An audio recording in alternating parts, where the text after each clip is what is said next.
વડોદરામાં મિત્રનો જ મિત્ર પર જીવલેણ હુમલો કરવામાં આવ્યો અને ઇલોરા પાર્ક વિસ્તારમાં છરીથી હુમલો કરવામાં આવ્યો। અગાઉના ઝઘડાની અદાવતે હત્યાનો પ્રયાસ કરવામાં આવ્યો તો યુવકને ગંભીર ઈજા થતા સારવાર અર્થે ખસેડવામાં આવ્યો છે। હુમલાખોરોના સીસીટીવી ફૂટેજ પણ સામે આવ્યા છે।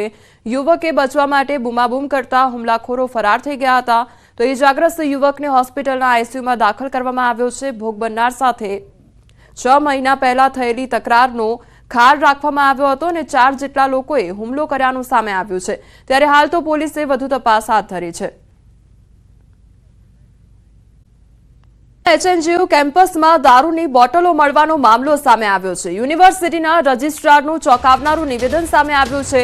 સિક્યોરિટી ગાર્ડની તપાસ અંગે નિવેદન સામે આવ્યું છે ત્યારે કેટલાક લોકો ગાર્ડ સાથે દાદાગીરી કરે છે તેવું કહેવામાં આવ્યું છે। ગાર્ડને નોકરીમાંથી હટાવવાની ધમકી પણ આપવામાં આવે છે। ડરથી ગાર્ડ ચેકિંગ કરી શકતા નથી તે કમભાગ્યતા રહેલી છે અને યુનિવર્સિટી રજિસ્ટ્રારના આ પ્રકારના નિવેદનને અનેક સવાલો ઉઠી રહ્યા છે કે સિક્યોરિટી ગાર્ડને કોણ ધમકાવે છે? શું યુનિવર્સિટીના સિક્યોરિટી ગાર્ડને કોઈ ધમકાવે છે? આવા અનેક સવાલો ઉઠી રહ્યા છે।